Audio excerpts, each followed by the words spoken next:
Hello students. इस ये video class 11 के नए स्टूडेंट्स के लिए है जो अभी एडमिशन लेंगे।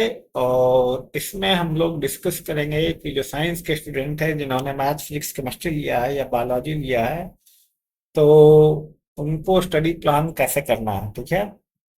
तो पहली चीज तो ये है कि जो बायोलॉजी के स्टूडेंट है वो मैथ्स जरूर लें। ठीक है, बिना मैथ के आप फिजिक्स और केमिस्ट्री में कर नहीं पाएंगे प्रॉब्लम्स। ठीक है। दूसरी बात यह है कि आप फिजिक्स के प्रॉब्लम्स मत बनाइएगा। ठीक है।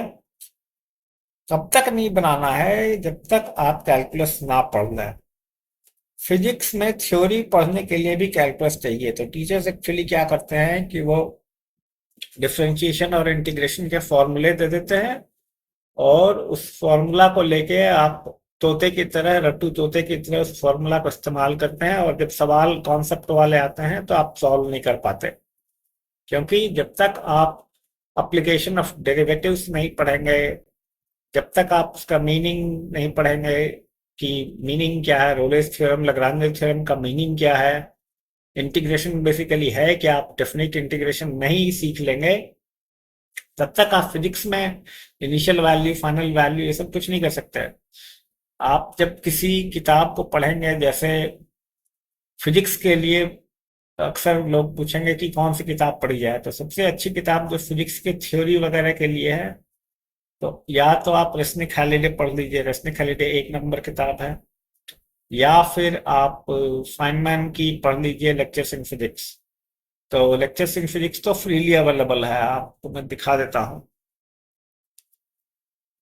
अगर आपको फाइनमैन की किताब पढ़नी है तो फ्री में अवेलेबल है। Richard Feynman lectures physics, lectures on physics. PDF नहीं, आप सीधे यहाँ आइए। आप सीधे इस वेबसाइट पे जाके यहाँ पे वॉल्यूम 1 में मैकेनिक्स रेडिएशन हीट, और वॉल्यूम 2 में इलेक्ट्रोमैग्नेटिज्म और मैटर पढ़ सकते हैं।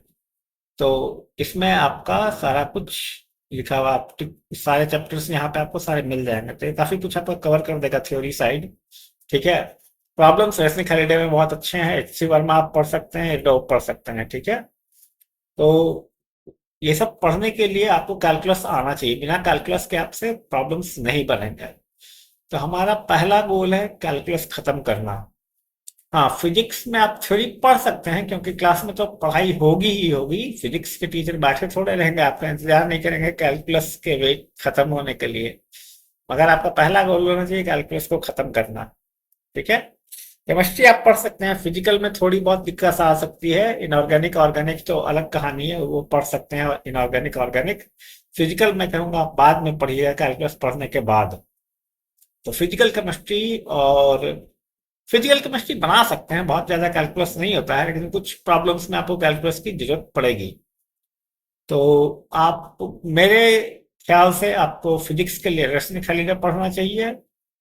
और केमिस्ट्री में अगर आप बात करते हैं तो मॉइसन बॉयड है आपका। ऑर्गेनिक के लिए जेडी ली है, ऑर्गेनिक के लिए काफी अच्छी किताबें हैं। और फिजिकल में पी बहादुर है, और एन अवस्थी हैं, और भी बहुत सारे लोग हैं जिन्होंने अच्छी अच्छी किताबें लिखी है। मुझे सबका एम एस चौहान है, मुझे पता नहीं फिजिक्स के हैं या केमिस्ट्री के, मुझे नहीं पता। मैं बुक्स को ट्रैक नहीं करता हूँ 11th 12th के। तो अब सवाल है कि कैलकुलस खत्म करें कैसे।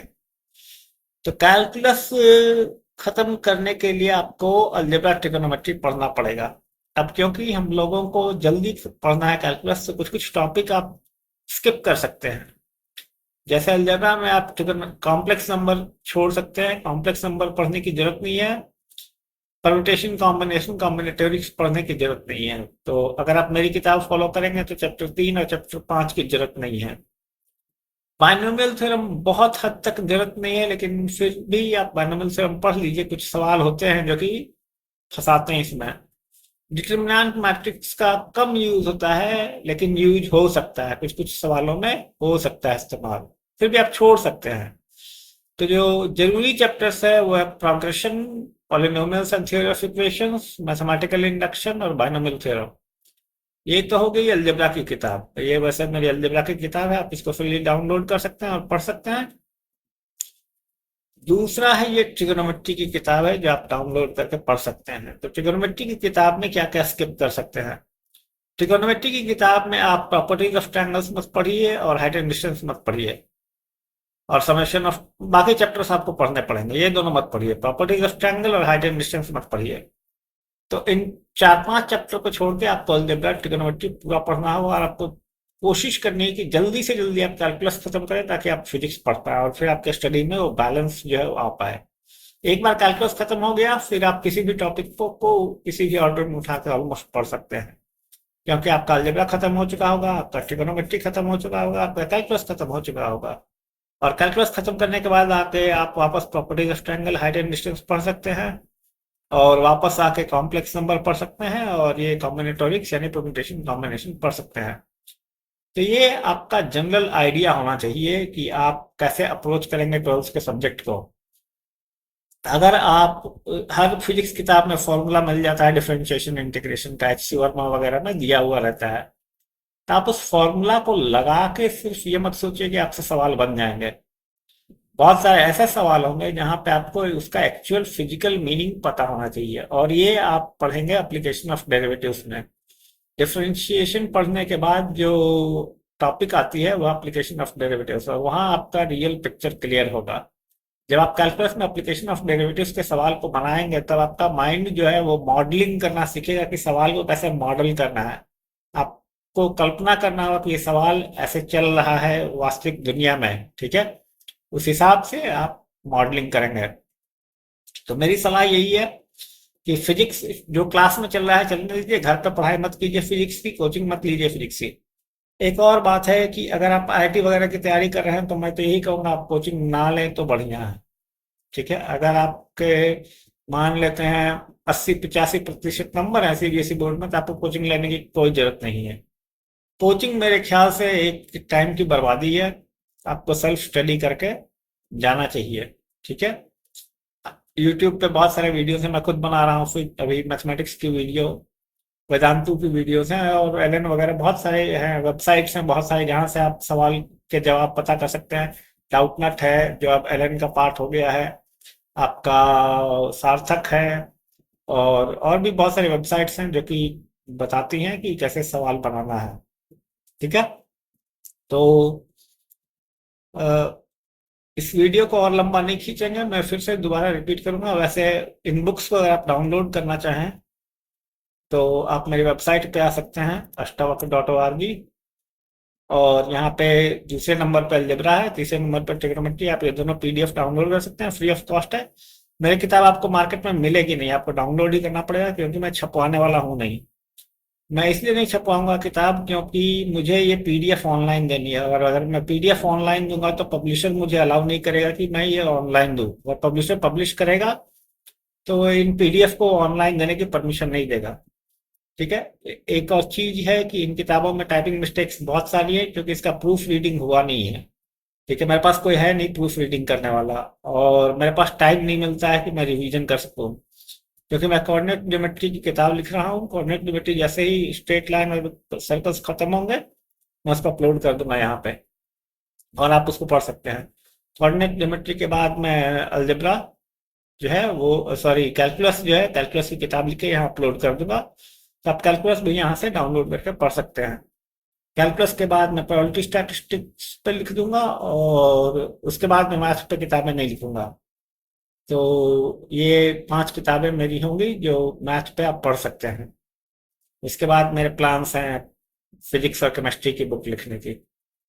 तो वीडियो देखने के लिए आपका बहुत बहुत धन्यवाद, और मैं उम्मीद करता हूँ कि मेरी सलाह आपके काम आएगी, और आपके 12th और जो भी आईआईटी जेईई या नीट की तैयारी कर रहे हैं उनके लिए ये फायदेमंद साबित होगी। वीडियो देखने के लिए बहुत बहुत धन्यवाद, और आप मेरे चैनल पे मैथ की वीडियो देख सकते हैं, प्लेलिस्ट बनी हुई है, हिंदी इंग्लिश दोनों में है। हिंदी का तो अभी अभी शुरू हुआ है, इंग्लिश में हम लोग अलजेब्रा में पॉलिनोमियल्स कर रहे हैं, पॉलिनोमियल्स खत्म होने वाला है। तो 4 चैप्टर हो चुके हैं ऑलमोस्ट, और कुछ दिनों में 3-4 दिनों में हम कॉम्बिनेटोरिक्स और परम्यूटेशन कॉम्बिनेशन बनाएंगे। तो आप चाहें तो मेरे चैनल को सब्सक्राइब कर सकते हैं। आपको मैं अपना चैनल दिखा देता हूँ, youtube.com पे जाइए और सी शिवशंकर दयाल टाइप कीजिए, और ये मेरा चैनल है, ठीक है। यहाँ पे आप देखेंगे मैं डेली वीडियो अपलोड करता हूँ, अभी अलजेब्रा की हिंदी और अंग्रेजी दोनों में अलग अलग रिकॉर्डिंग करता हूँ मैं। तो आप देख सकते हैं यहाँ लॉगरिदम स्टार्ट हुआ है, ये लॉगरिदम है, ठीक है। और ये थ्योरी ऑफ इक्वेशंस पॉलिनोमियल्स है। तो वीडियो देखने के लिए एक बार फिर से बहुत बहुत धन्यवाद। और सब्सक्राइब कीजिए चैनल को अगर आप ने अब तक सब्सक्राइब नहीं किया, ताकि आप अपडेटेड रह सकें कि क्या वीडियो आ रहे हैं। बेल आइकन प्रेस करना नहीं भूलिएगा। सो आपको आपके बेहतरीन भविष्य के लिए ढेर सारी शुभकामनाएं। मिलते हैं लॉगरिदम और पॉलिनोमियल्स के वीडियोस में।